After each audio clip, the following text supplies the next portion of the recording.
Hey guys, welcome back to another awesome podcast episode here with P.I.O.T. Paranormal.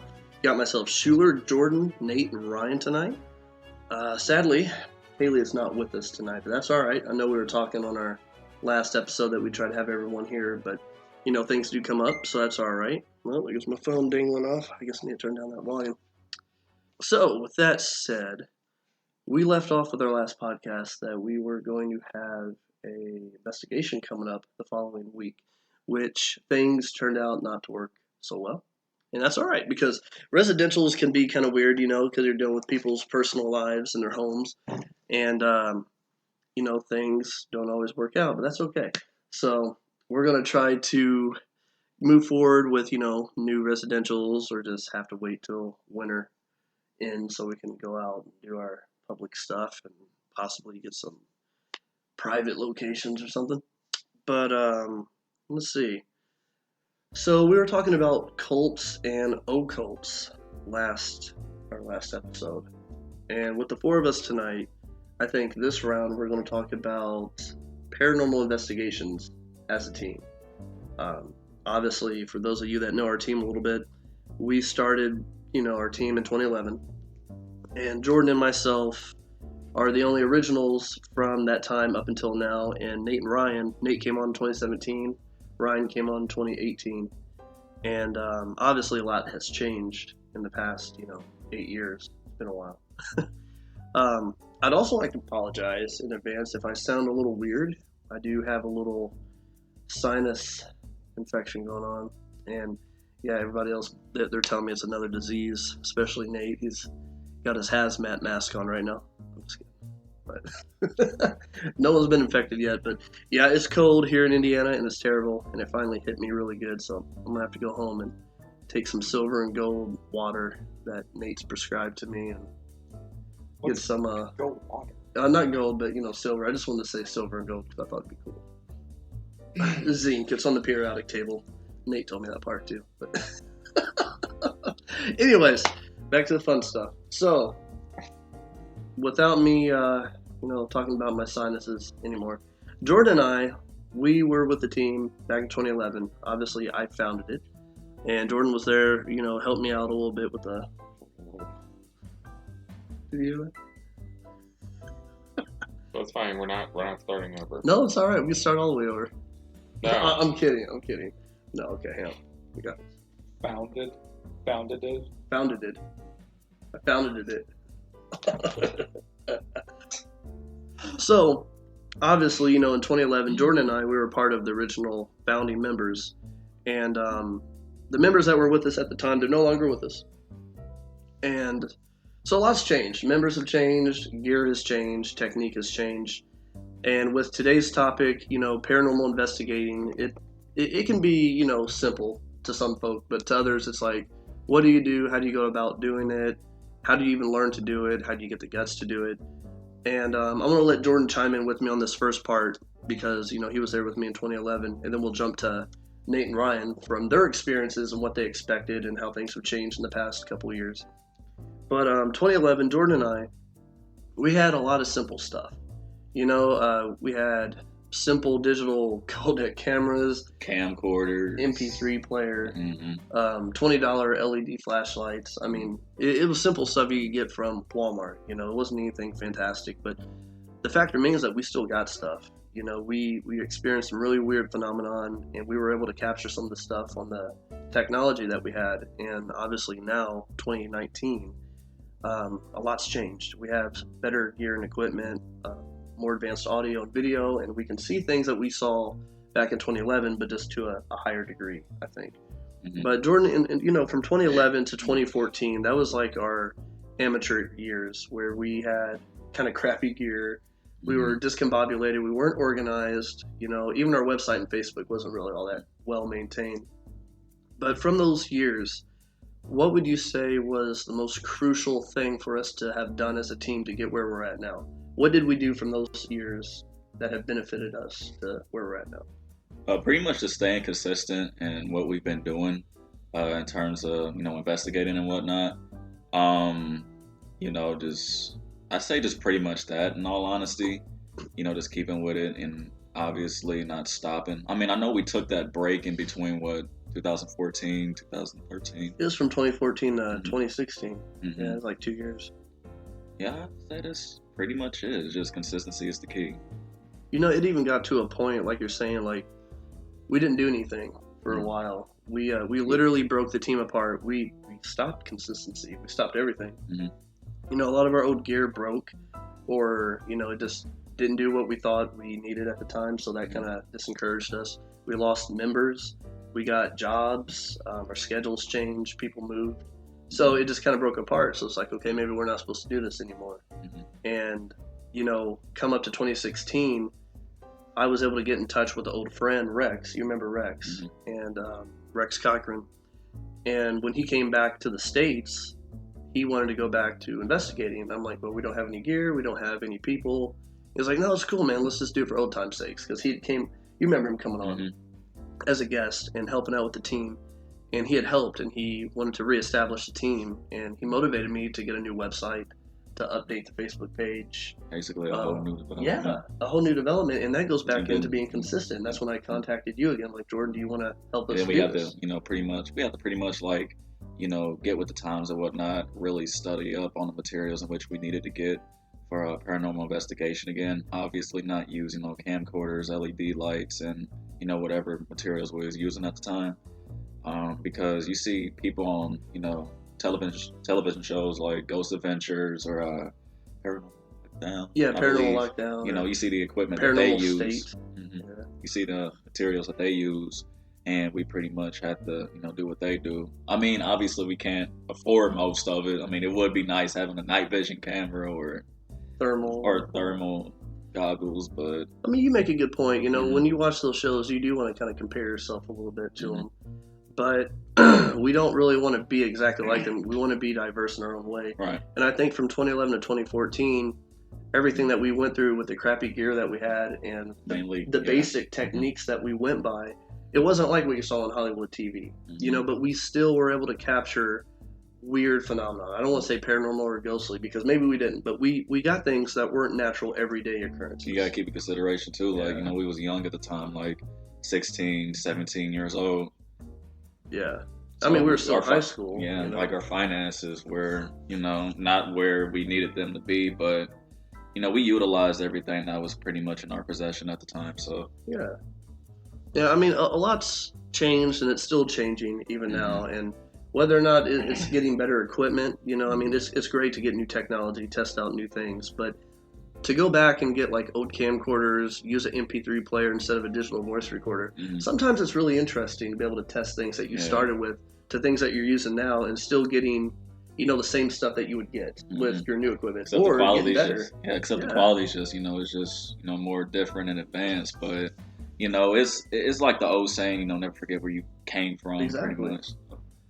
And it goes back to being consistent because, I mean, we had so much to be something better every year. And it's gotten to this point where now we're doing a podcast. Now we're doing seminars. Now we're doing residentials. We're being able to go into private, establishments and investigate, which we can jump back and forth, from our earlier years, 2011 to 2016, But let's jump to 2017 because I want to get Nate and Ryan on this.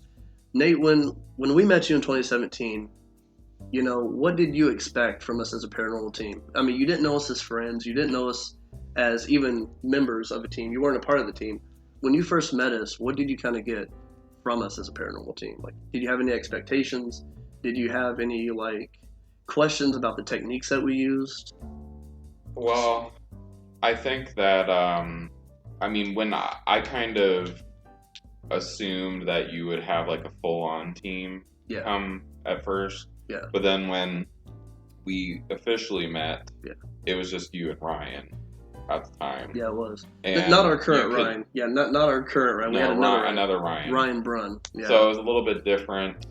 What I was assuming, because the only thing I really knew was groups from the TV, all the Hollywood TV shows, and stuff you see on the Travel Channel, and I was assuming that there was going to be this full on team coming in with the same shirts and hats or whatever, and Yeah. you know, when you both came in, you could tell you were professional and like able to talk with people well, and so I just thought it was interesting because I had never really, you know, the only time I've had the experience is when I went to Waverly Hills years ago. Okay. And that was like really the first official like amateur investigators that I ever met before I met like you guys. So seeing average day Joe people compared to like a TV show, I mean, that's what networks kind of do. They have a staple of what you expect with the paranormal team. You know, I mean, you see all these people with the same shirts or these $10,000 cameras and stuff, and you see like 7 to 10 people and an additional camera crew that's following them around. And then when you have like a normal average day paranormal team that doesn't have all that gear, or they don't have a TV show, but they're doing the real thing, it's like, okay, that's way different than what I expected. But when we got there, when you watch the show, you only see like bits and pieces of what they actually are doing. Yeah. And majority of it is like them having a conversation with each other, and it's like, to me, that, I mean, it seems like it's real, but it's really not. So being able to be a part of it, and, you know, not, I mean, we don't have a camera crew or anything like that. Yeah.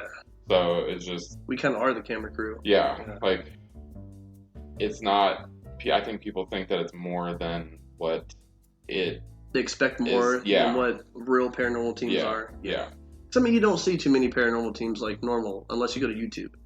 Because if you're watching on TV, you're going to see these Hollywood funded, sponsored teams that get everything that they want and need. But then when you have people that are doing it out of their everyday life, or people that aren't going to tell you fake stuff. I mean, I'm not saying all TV shows are fake, obviously. But, you know, people that might be more sincere, quote unquote, you're not worried about ratings. You're not worried about, you know, making somebody else happy. You're just doing one thing. That's to find answers to the unknown. You see them, they're like, oh, look, you know, they're dressed the same, or they don't have the desk gear, but the gear that they use, they showed me some evidence they got from a year ago, and that's kind of impressive. Yeah. So you do kind of get like a different mindset from that. And I can see where you're coming from. Yeah. When we investigated in 2017, did anything stand out to you during that investigation? Because you and Miss Joan and Kirsten was with me and Nick, which Nick was a part of the team at the time because Ryan wasn't able to make it. And whenever we actually investigated the library in 2017, did anything stand out? Like the way that we did things, techniques, or the gear that we used? No, I guess, you know, I've seen some of that stuff before, like it was years ago when I got to go to Kentucky, but that, I think it was different because you guys had more stuff, like more equipment. Yeah. And I hadn't had experience with all of it. So it was, I mean, to me, it was interesting just to have that, like, firsthand, like, be able to hold the device versus, you know, someone being alongside of someone holding it and, like, actually having the experience to do it. Yeah, you're the one in control of finding evidence if there's something there. Yeah. Yeah, that makes sense. That totally makes sense. Yeah, because I thought it was pretty cool because that was our first, like, official experience being at a private establishment that had people that worked there that wanted to be a part of the team and kind of get their hands on, and we worked with everyone. So it was a really new and cool experience to us. And to be able to show people and work with people and get unbiased opinions, that was just really good for us. It was like fresh breath air, honestly. And, you know, Jordan obviously doesn't do investigations anymore, but we would update him. No offense, Jordan. I don't mean call you out. You also just said fresh of breath air. A fresh of breath air? Is that bad? Why? Because he's not doing investigations? No, breath of fresh air. You said it like a fresh of breath air. That's what you said. I did, didn't I? Sorry. No, that's all right. I'm glad you called me on that because I would have totally disallowed that to keep going and think I sounded cool. It was funny. A breath of fresh air, right? Yeah. Okay, I got that right now. Fresh of breath air. I don't really listen or care what people say, like, when they correct them. Nate, thank you for not allowing me to sound stupid without acknowledging it. I'm going to leave this in because I think it's fun. It is. And it's worth every little minute and second. But yes, it's a breath of fresh air to have had that experience in 2017 at the library. But jumping back to Jordan, even though he doesn't do investigations anymore, because, obvious reasons in 2012, when you're provoking stuff, Jordan will still, get the updates about what we've done and compare that to what we used to do. And obviously, Jordan, we have new gear and stuff, and we sometimes get new types of evidence, or more clear. So, I don't know. I mean, are there any, can you think of like any different occurrences that we've compared, like since Nate joined the team in 2017? Evidence that we got from that time compared to like 2011 to 2014 that stood out like a difference, like EVPs, do they sound more clear? Does it seem like we get more of them? Like, I feel as if, like, nowadays it sounds more clear because obviously, like, the material. Better tech. Like, the material we was using back then, it wasn't really as, advanced as it is now. Yeah. Because you have to keep in consideration of what we was using. Of course. So, we can hear things better, see things better. And, it provides us with more evidence instead of, me doing what I did back in 2012, provoking the spirits. Yeah. Because, I've done everything I can to try and get evidence. Yeah. Evidence is everything, Mr. Childs. But at this point, I think we can kind of agree that it's not worth everything. So, jumping back to, our newer days, 2017 into 2018, eventually Nate introduced us to Ryan. And Ryan, he is super skeptical. Just totally cool.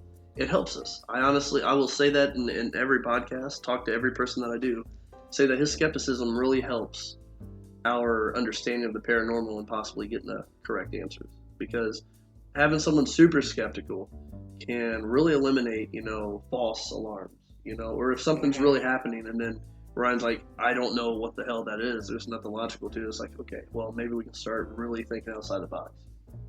So, Ryan, when Nate started talking to you about our team and, to get your interest, what made you actually want to jump onto the team? Let's start with that. What made you actually want to do a guest investigation with us?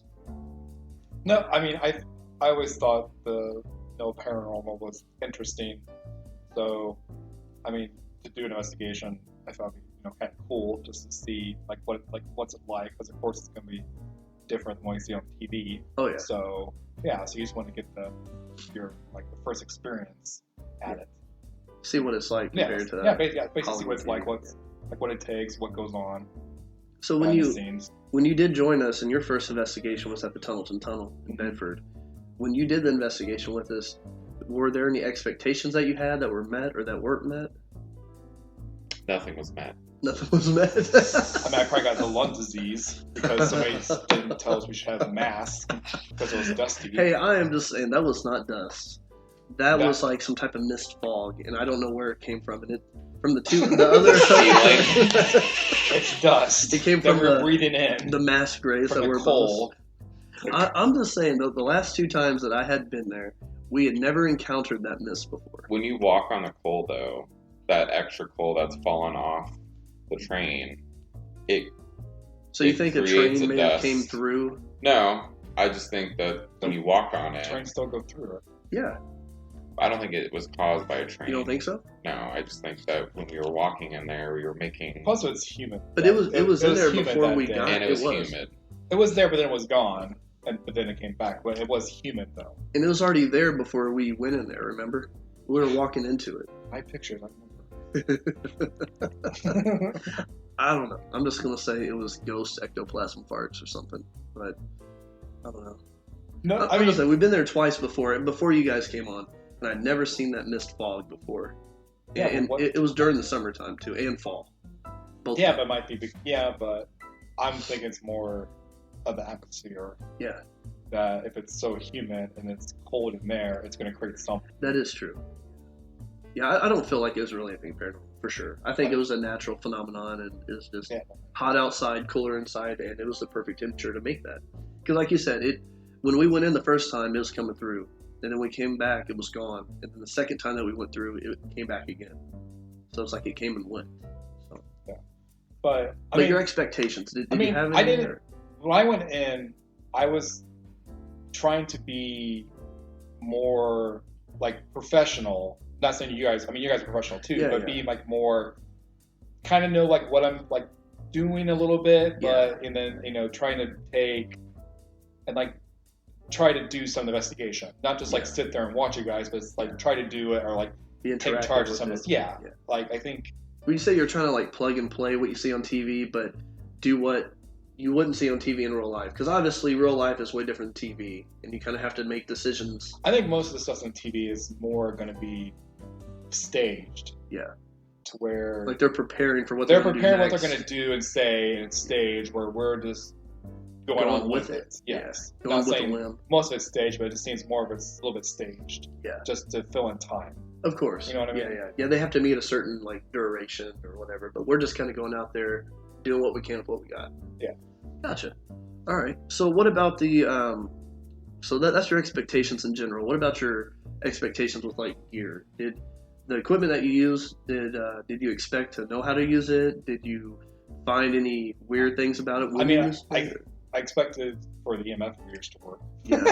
I mean, like on your first day where you feel like you're going to get something, but we didn't get anything. From like, well, this is usually on the TV, they always get something. Yeah. But, going this way, like we didn't get anything. Yeah. So you're like, well, this is kind of rip off. And like, you know what I mean? It's just I totally know what you mean. You expect going in, like watch on TV, you expect something to come out of it. You have expectations of something, and then you get something totally different. Yeah, I was honestly kind of let down with that investigation too, because like I said, I've been there twice with different people. Because I think we just had the EMF readers and our cell phones. That was it. We didn't have, I don't think we had any other equipment.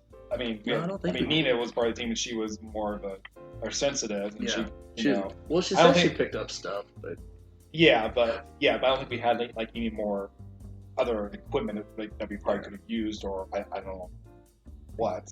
Could have used more, but I mean, we did some EVPs and we took EMF spikes. We took pictures. But we didn't get anything back direct that we knew for sure was weird. The only thing that we got was towards the end of our investigation, that weird howl. That could have been like random people coming up, because we did have people coming up during our investigation. But then they never came through. And we didn't even see flashlights. Anything else either. No, because there were people there, but I don't think it was them. No, they were gone. I feel like it was like Coyote. I feel like it was, but I mean, it could have been a person, but I feel like it was Coyote. Because you didn't think so, because they would have done it more, but they don't have to howl more. They can just do it once and be done with it. Or you think they would have been dumb and not thought about their flashlight, would have shined it in, and we would have saw a reflection of the light. So, I mean, it's dark out there. No one's going to climb up there without a light unless you have night vision. Because I think we were in the middle. We were like right around the middle, and then, I mean, I don't know. It was weird. I mean, it was weird. Yes. We should have walked out to it, but we were in the middle doing EVPs. I mean, I guess the next time we do go out there has a camera. Yeah. Just buy this big camera out there. Like a stand-up camera somewhere. Yeah, or a small one stick out there to see if we get anything. That way you would know if there's somebody out there. Of course. When we're in the middle of the tunnel.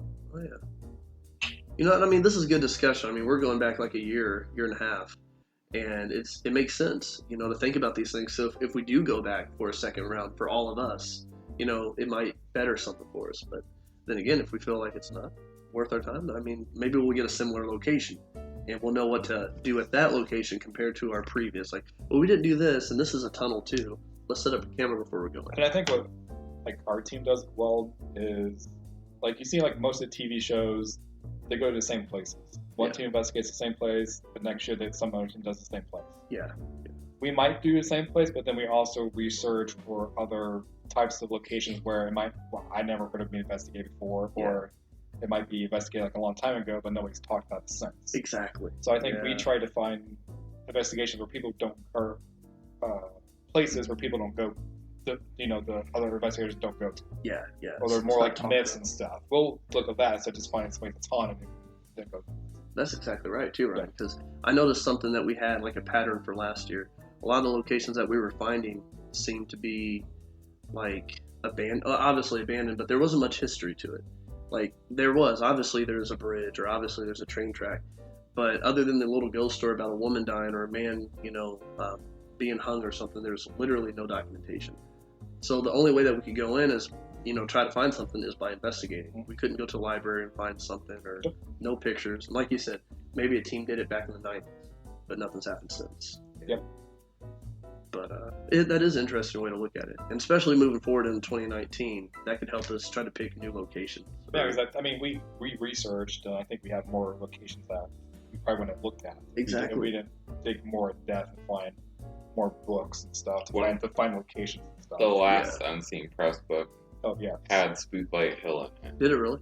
Yeah. Which I thought was interesting because I didn't read about it, but you didn't find much. We didn't find much. Well, I know, but I'm curious to see what they say in that book. Yeah. Do you remember? I saw it was in there, but I didn't. Have they discovered anything? Because they like private bridges on there too. So I mean, it's stuff that, like tunnels in there. So it's stuff we dug. Yeah. But those are pretty notorious in Indiana. You know, everyone goes there. I mean, even when we've been to these locations, there's been a couple times where we had random kids come up and they're like, "Oh, you're part of Paranormal team? That's cool. We're just out here for a thrill." Yeah, Step Cemetery. Yep. Good times. Are there ghosts here? Are there like so many ghosts here? You got to remember, Nate. At times, ignorance is bliss. That's what the girls sounded like. Now, what if they hear this? They're going to remember us, and then they're going to give us a bad Yelp review. They'd be alright. Mr. Childs.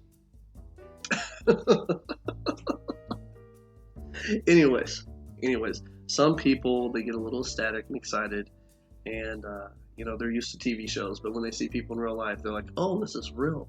Real people do this." We went out there during October, wasn't it? I believe it was fall time. Yeah, so we're going to go out there because it's going to be Halloween. Oh yeah. So of course they're going to go out there for that kind of stuff. Like any haunted location. Yeah. During Halloween month time, the whole month, people are going to be going to it. Yeah. Because we did Elizabethtown during October, right? No, we did that in November. But we did it twice, though. We did it twice. Yeah, because the first time I think was, in August. Was it? Yeah, the first time was in August. Because we had Miss Kim with us, and she had the bug spray. And then the second time we went, there was hardly any bugs, but it was colder, and that was with Kaylee. That was her first investigation as a guest. And we got nothing. Except for Nate thought you heard something. Want to talk about that? No, it was Kaylee and I that heard the second time. Nate heard it the first time. Oh, what do you want to talk about your experience? We can go back to that. Let's rewind it a little bit here. Because that was like one of your first. That's a good point, actually. Right? Well, and we'll because this brings into the skeptic of it too. Like you can show your experience. That's why I don't want to talk about it. Well, no, there's nothing wrong with that though, because you can say what you saw, and you can say what. Well, now you hurt his feelings, Ryan. No, for real, Nate. Well, Ryan makes a good point. No, but I want to hear first off. No, but I don't remember. I don't remember what you and Kaylee heard. Well, the second time that we went, it was during fall, and Kaylee and I. It was when all of us were in front of the founders of Elizabethtown, their headstones, and we were talking to them. All of us were talking to them, and we had the spirit box going. And like, I'm getting cold chills talking about it. And like, 10, don't you dare judge me, neither of you. Don't judge me. Like 10, 15 minutes into it, good amount of time, we both heard something in our ear. To me, it sounded like, I don't know, like a whistle or a lullaby type of melody. But then Kaylee said she heard something too, but she couldn't make it out as like a melody. She didn't know what it was, but she heard like some type of weird sound that wasn't the spirit box. And it wasn't any of us talking. But we both heard it at the same time. We both looked at each other and reacted. And we have that on EVP too. And we discussed it.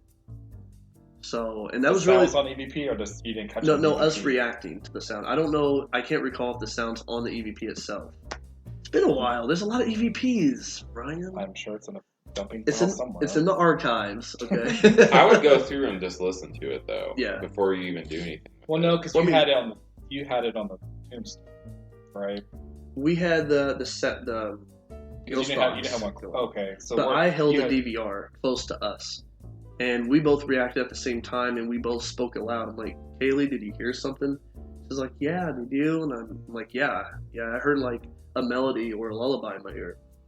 But yeah, when it comes to the EVPs and evidence like that, I mean, it just depends on what you can get. Because like when we went for the second time at the Elizabethtown, we heard something you guys didn't. But we both reacted at the same time, and we spoke aloud about it. Yeah, that happens. It does. People. And like sometimes you'll get it on your actual like tech, your DVR, and then you won't hear it in real life. But then there's times where you'll hear it in real life, but you won't get it on your DVR. Or sometimes you'll get it on both. Or one person out of 10 people will hear it. Exactly. Because whatever is there only wants that person to hear it. Exactly. So go with your experience. And then rewinding back to, like Ryan said, rewind back to our first investigation at Elizabethtown Cemetery. We're not going to have a follow-up to this, by the way. We already did follow-up. Once I explain my situation, we're going to go on to a different topic. No comment. No comment. Okay. So the first time we went to Elizabethtown was toward the end. We were about to leave because of all the plague bugs. Yeah, it's terrible. Yeah. And we were standing by, I can't remember what headstone that was. Schaefer. Yep. And there was a tree behind us, and then a tree to the left of me, and we were doing an EVP session, and all of a sudden I hear kind of like something hit the ground. Well, we all heard that. We heard that thump. Yeah, but then like a walnut or something. 5 to 10 seconds later, I hear behind me running, like shuffling through the grass, and I didn't hear. There were some leaves on the ground, but there wasn't a wind like brushing through. But that to me was that was weird because it sounded like somebody jumped down off the tree. Yeah. And ran. And that was like your first investigation. I think about that all the time still. That was your first investigation? You heard something and had like a really, really weird experience, right? I mean, I know at the library we heard that. But it was loud enough that I'm surprised no one else would have heard that. That's why I'm like, I wish I could have recorded that in my head. Ryan heard it. I didn't. No. I'm just kidding. I didn't. No, you guys heard the acorn or whatever hit the ground. That thumped. But it was loud. You don't think it was an acorn? No, I think whatever it was.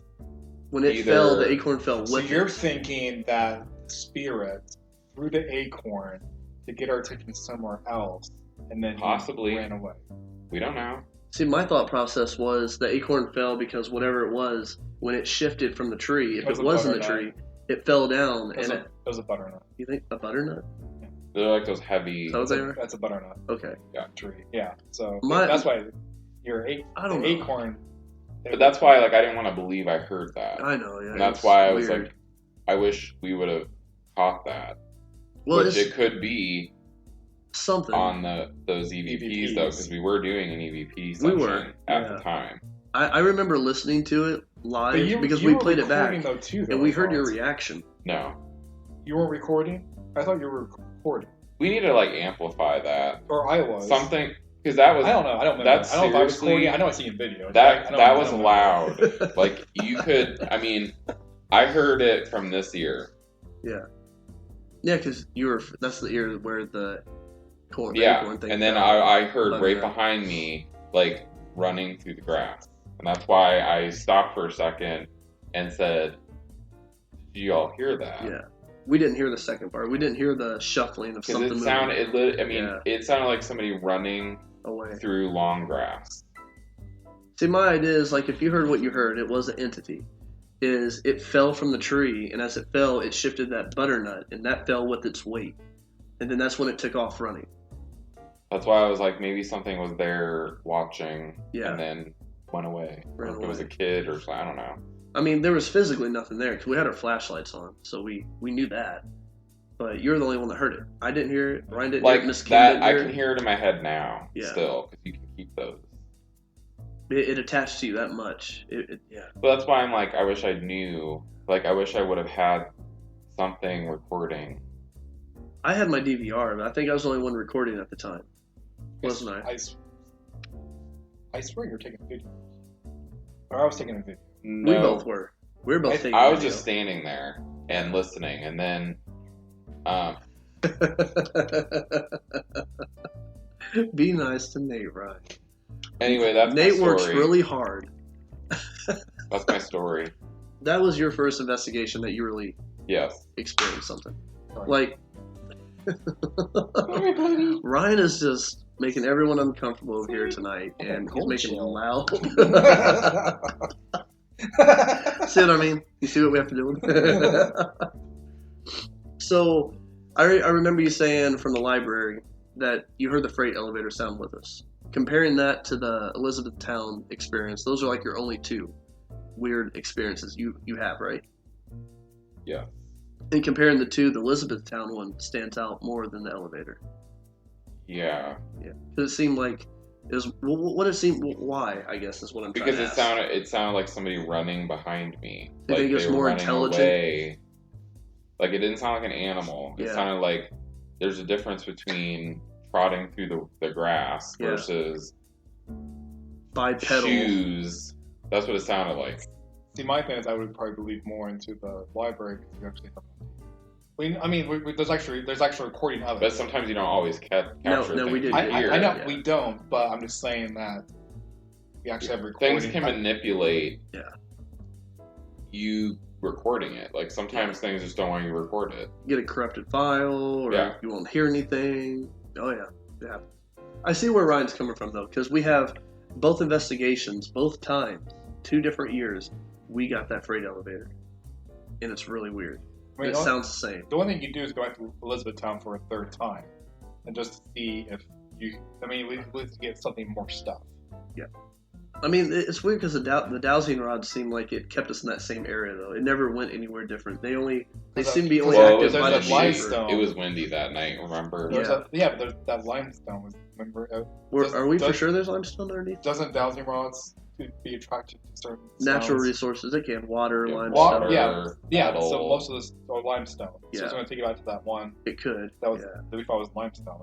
For you know what I mean? Yeah, dowsing rods can be kind of tricky to trust for sure. Yeah. Unless you know where you're at, there's literally I mean, nothing. it's cool to watch somebody do it. Yeah. But then I'm like, You need some kind of back it up a little can I more. see your hand? Yeah. But no. I mean, going back to your investigations and from where you started, just being there watching us, and then experiencing the elevator, and then to Elizabethtown. Obviously, a lot's changed, right, Nate? Hmm? Like the way techniques that you have used, gear that you've used and experienced with. Obviously, the locations are totally different. So, back to you, Ryan. What about you?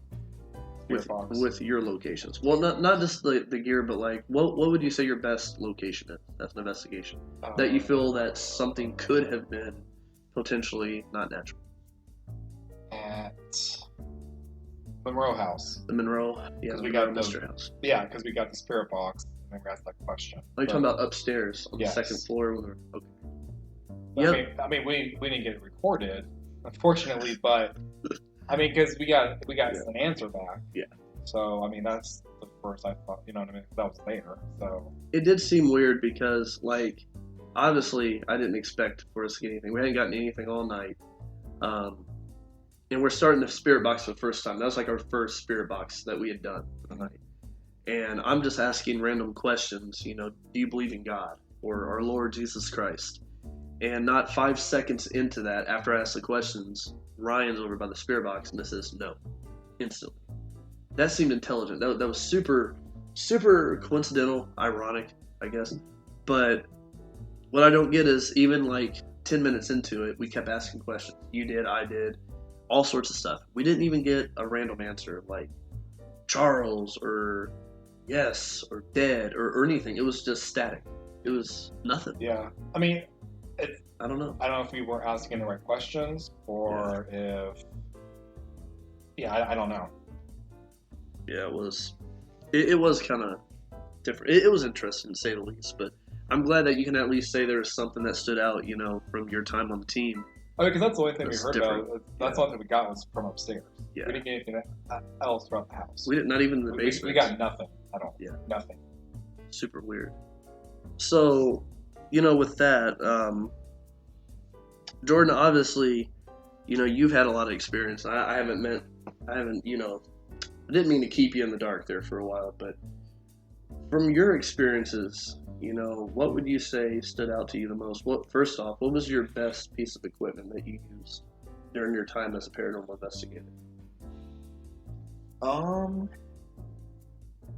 I have to say the EVP was. So the It's digital voice recorder? Yeah, it was between that.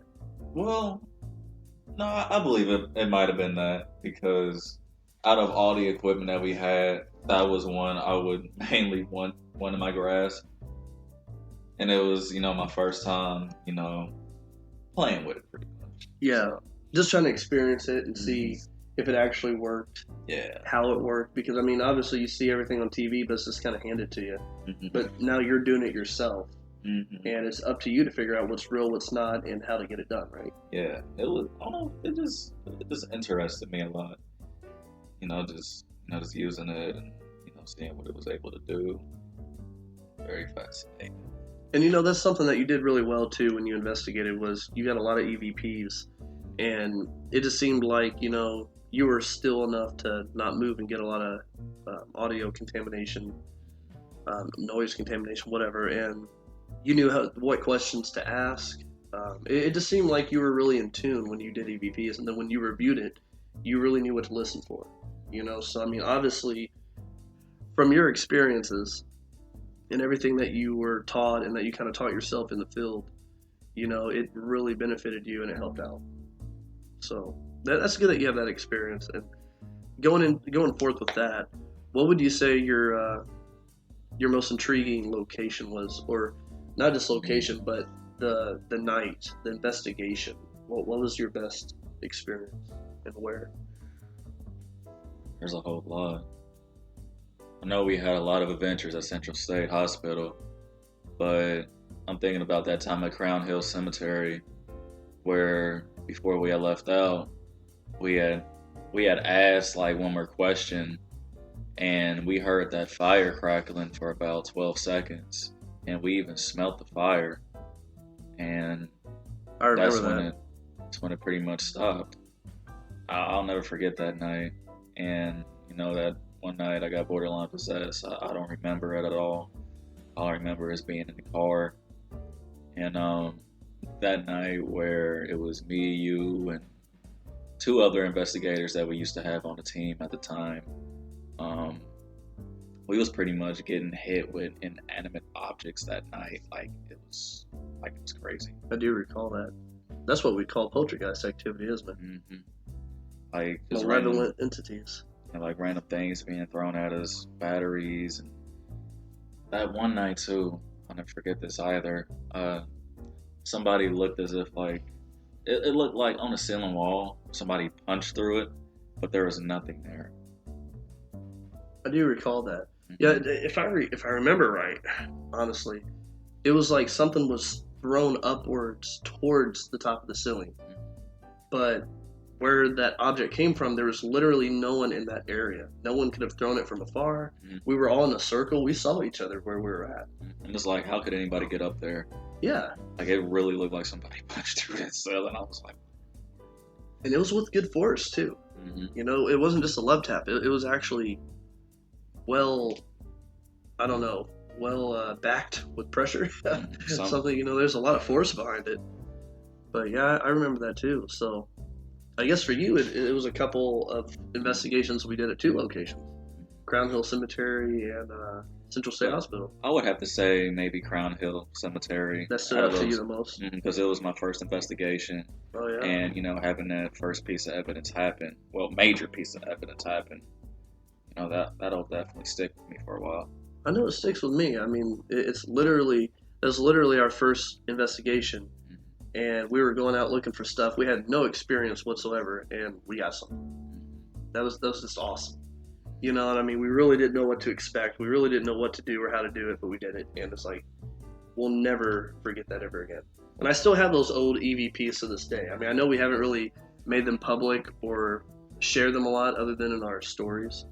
But I mean, I hate to admit it, but we were very amateur and sometimes a little immature and silly. I mean, we still can be, but but I mean, we still have those EVPs to share with people, and maybe soon we can even put up like an old archive playlist on our website, let people hear stuff that we got when we were just a bunch of kids, looking for a thrill. And some of the stuff that we got is like grade A EVPs, and we really didn't know what we were doing, but we got them. Yeah, it's fantastic. Yeah, I mean, so much has changed from 2011 to 2019, but. I don't know. Nate, Ryan, you guys have really helped with the research in the past month. I guess we'll start with you, Ryan. Yeah, I know. It's exciting. What location are you looking forward to for 2019? For me, it's going to be Okefenokee Woods. I'm just going to throw that out there really quick. That's if we get permission. That's if we get permission. But I mean, they do hold I events mean- out there, so I mean, doing the Memorial House again yeah. I think would be good. Because we got more information this time by watching Paranormal Lockdown. Paranormal Lockdown. Yep. So we got more information this time around. With, but I mean, there's some like those local ones. There's like the werewolf myth or whatever that I never heard about. Oh, Werewolf Hollow. Yeah, Werewolf Hollow. That's right. Yeah, I think this is more like a local one. So Yeah. I think it'd be kind of cool. Some that were kind of like hidden gems that people don't know much about. It's like, oh, look. Yeah, but but Okefenokee, like you said, it will be cool to go do that if we get permission. If we can. Even if we can go throughout the daytime and just kind of get like a feel of the area, talk to some of the rangers, park rangers, or, people that go out there every day or something. That'd be cool to get their like expertise or their opinion on it or something. I think that'd be really cool. What about you, Nate? What are you looking forward to for 2019? What type of location? Hopefully we can get into the state library, Okay. downtown Indianapolis. Yeah. But we're still waiting on that. Confirmation on that. Yeah. Now, why do you like that one the most? What highlights that location for you? I mean, the building has been there for just as long as the Central Library, Yeah. if not longer, and there's been a lot of reports of stuff there. I don't know everything specifically, but there was a group, I don't know their name. They were in there a couple years ago and caught something on infrared. Pretty, almost like a little girl in her face, almost full body. So, almost a full body apparition. Yeah. Well, yeah, I mean, that is kind of intriguing. Yeah, I hope we can jump in that. like just random. Yeah, came out of nowhere. Yeah. That would be really interesting to get, to witness something like that. Mhm. I mean, honestly, if we saw that live, I don't even know how I'd react. It wouldn't be as freaky seeing it as a picture later, but if we take the picture or see it on video real quick or thermal, just to see that real quick flash of it, like, wait a minute, did we just see that? Is there a faculty member in here? Did someone get left in here? What the hell just happened? Trying to connect SLS. That would be really cool. That is actually a team goal, is getting that Connect SLS system. And a REM pod. Be like 10 of them. Ryan, I didn't ask you that. Well, One for each member. Everyone holds it out. Like the Holy Grail. What? REM pod. On guard. Ryan, I didn't ask you specifically. Why the locations that you picked for 2019? What stands out about them? Well, why is that what, makes you tick on it? What's so special about it? You want to see a werewolf? Okay. That's pretty much me, man. I'm hairier than everyone in here combined. But... That's great, Schuler. Well, I mean, you see my arm hair? Look at that. That's fine. A werewolf. Not natural. Should have skin, not hair. That's what humans are. Right? No? I don't know what you're talking about. Anyway, you want to see werewolves, a real werewolf. What else? What else stands out? Like Okefenokee, why that? I mean, that one stands out because you have people who have been murdered there. Yeah, very tragic stuff. Very tragic, yes, Yeah. but it would be interesting if we were able to contact or get evidence, only because we know that we have newspaper articles that people have been To verify that. yeah. murdered or killed there. And there's also been allegations too that people that go to the spot where the murders happened, if you're able to park your car close to that area, the people that are giving these allegations say that their door handles would be like being jiggled with, someone trying to get to the car frantically, windows being tapped. I mean, stereotypical ghost stuff. But I mean, that would be that's why I want to go to Okefenokee, is to witness this possible poltergeist-like activity. Like, if I park my car in the middle of the woods literally nothing out there besides me and my team, and we know this for a fact. And your car just starts getting knocked on. You know it's not acorns falling or branches, and your doors are like trying to open. We can camp That's out kind of there freaky. and watch Blair Witch Project. That sounds terrible. You want to do that? No. Why? Watch Blair Witch Project on like a projector. Why? and- Nope. Why? camp. Nope. Why? Because Because why? because I don't want to. Because you think it's scary? I just don't think it sounds appealing to me. What about you, Jordan? Are you gonna go camping with us and watch the Blair Witch Project on a projector in the middle of the woods at like 2 a.m? Better go. It'd be like going like watching Jaws in the ocean. Yeah. You want to do that? Oh, absolutely No. not. I wouldn't do that either because I could actually die from that one. Possession's one thing, but getting chewed up by a giant fish—that's terrible. What if you're just like in a pool Still scary, but I do that one. One could be summoned. Yeah. by Jaws? A ghost shark. Yeah. I mean, people get scratched by human ghosts, so just say you wouldn't get chomped by a ghost shark. Not yet. One way to find out. You'll investigate the ocean. Nope. See, okay, I was thinking about this. Okay, That- what you got? Has anybody ever tried to go down to the Titanic and try to do something like paranormal wise? Like a paranormal investigation. As far as I know, no one's tried to, or at Could least you they though? haven't shared anything. Honestly, I don't even think you'd have to go down. I mean, people died on the ship itself. So yeah, you could go down and do it. It is possible. But also, who's to say that you couldn't just stay on the surface where the ship sank? Because so many people were already dead floating on the surface of the water. That's where their last moments were.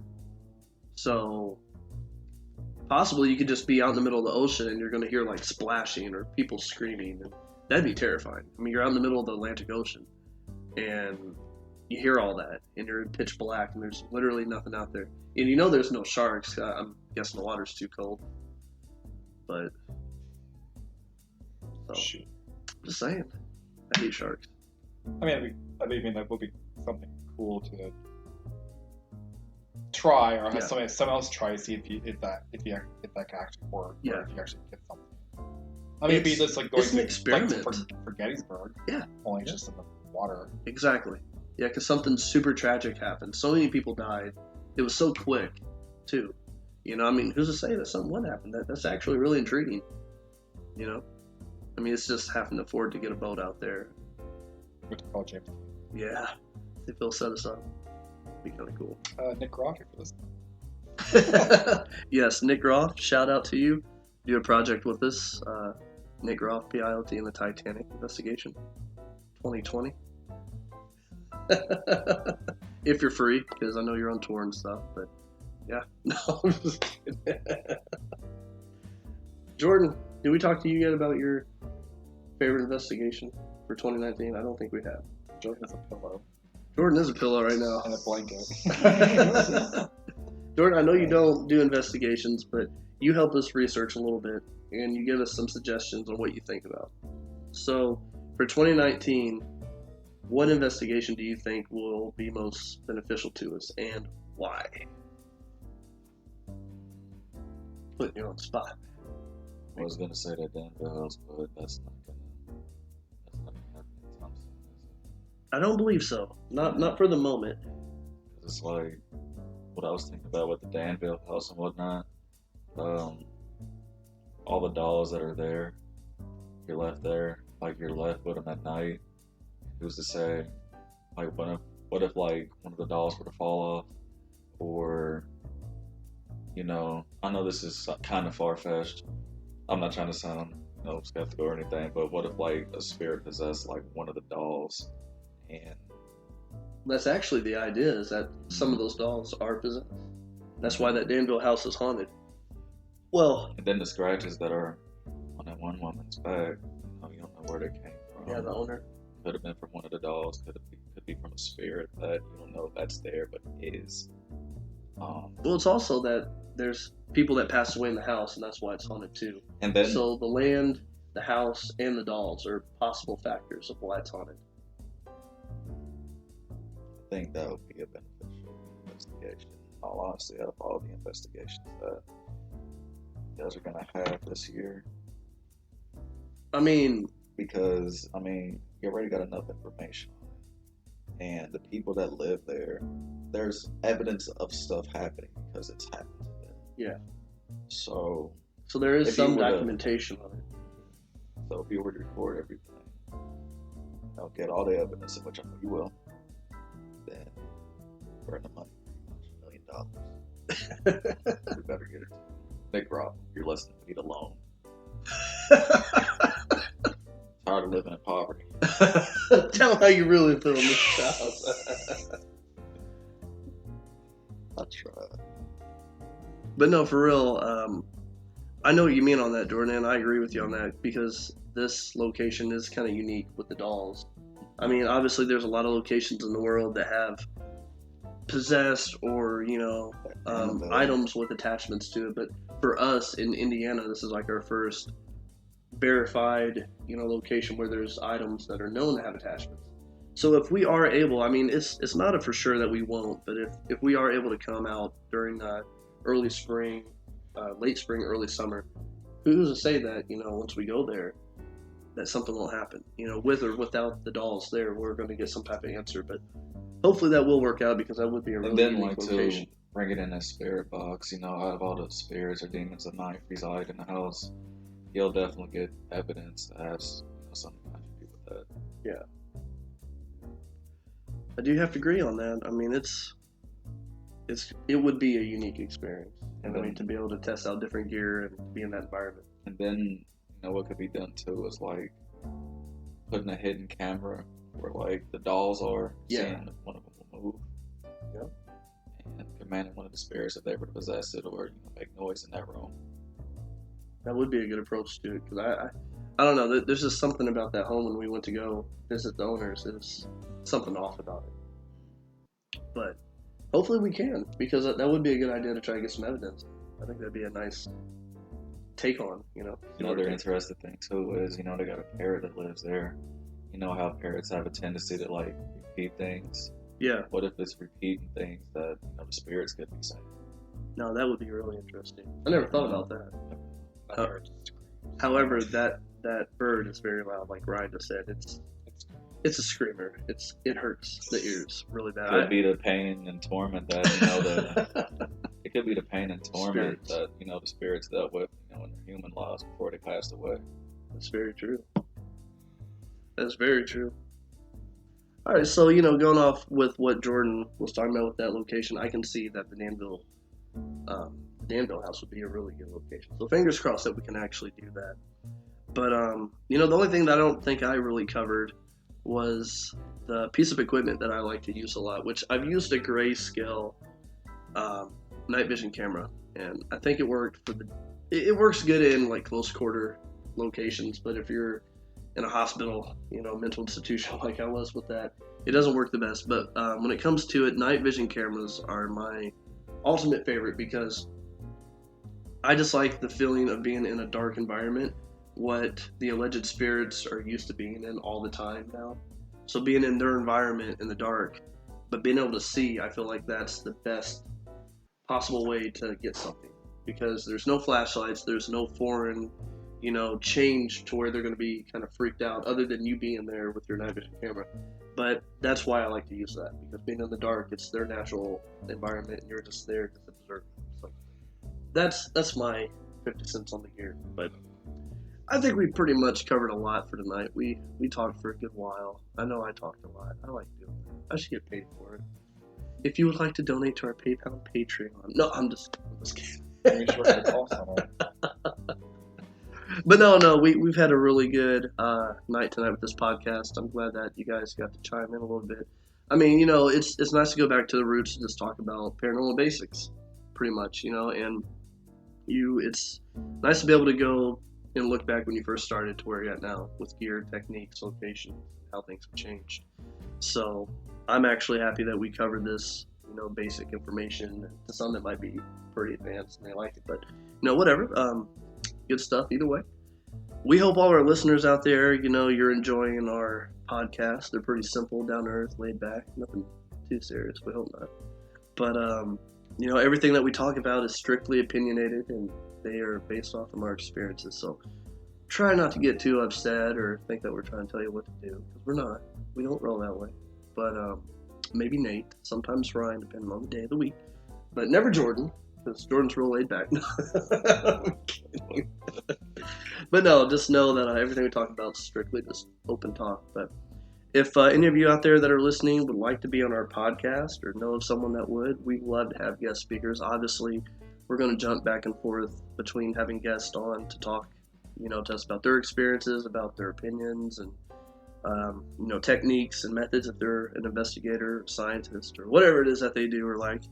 But then there's going to be fun times like tonight, where in our last episode, where it's just us having a little family paranormal group discussion, which is really nice. But I think that's pretty much it. And don't forget to check us out on Facebook and Instagram, and also our website for minor updates and some fun follow-up information if you haven't already, or if you like to. Maybe you just miss us. I don't know. But thank you for listening to our podcast, guys, and look out for our next one. We're going to have some fun topics coming up, and that's another thing too. If you have some topics or suggestions for us to talk about, also send that to us, and we can go from there and see where it takes us. So as always, stay frosty, and we will talk with you guys next time.